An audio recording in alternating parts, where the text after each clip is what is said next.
Hi everyone, this is Joelle with Emerge, and today we are going to talk about how to get to the bottom of why your team may not be taking action and doing the things necessary to grow their business.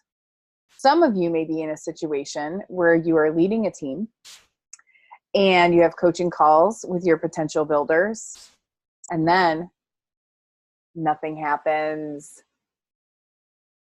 Or you could be doing your best to grow your network marketing business, but something is holding you back. Let's talk about what that could be. The questions that I will share with you here come from what I remember from English or language arts class back in the day. And when I think about it, I can see, the classroom and the teacher. Whoa, let me come back to the present here. So you're probably thinking, then why are you talking about it in relation to sales and leadership? I promise it'll make sense. So the questions that I remember learning are who, what, where, when, why, and how. Don't ask me to remember the context. That was a way long time ago.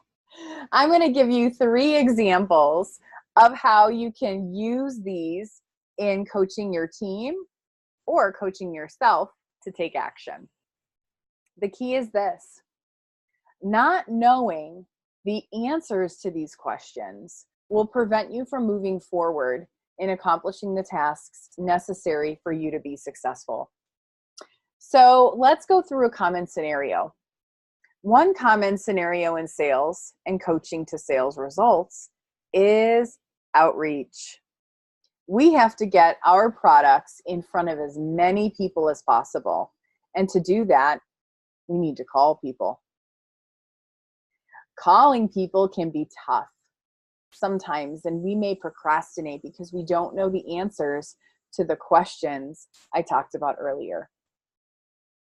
Does your team member know who they are calling? If the answer is yes, great. If the answer is no, we can help them formulate a list of potential people that they can reach out to. Does your team member know what they're going to say to the potential people? If the answer is yes, awesome. You're probably thinking, yes, that's good.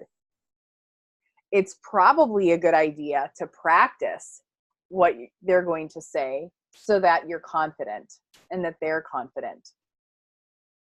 It's one thing to know what you should say. It's quite another thing to think you're going to sound like a dork when you say it. So to ensure that you won't sound like a dork, or the person you're coaching won't sound like a dork, it's important to practice. So run through that verbiage on what they're going to say, and it'll help them be more confident. If the answer is no to what they're going to say, help your team member with some ideas on what's worked for you, and then practice it with them. Does your team member know when they're going to call people? Sometimes inactivity comes down to poor time management. In this case, if the answer is yes, have your team member walk you through their plan or their schedule on how they're going to do that. If the answer is no, you can ask them if it would help to look at their schedule with them to find time to do that activity.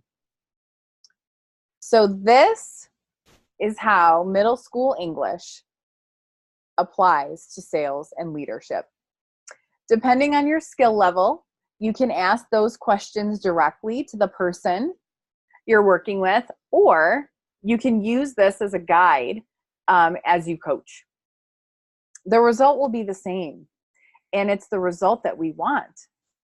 We want, and you want, to take action and grow your business. So when you're faced with a task, ask yourself or the person in front of you those questions to ensure that there's nothing holding them back from success. Well, that's all I have for today. Thanks for being here with us and with me. And I hope you have a great day and take care.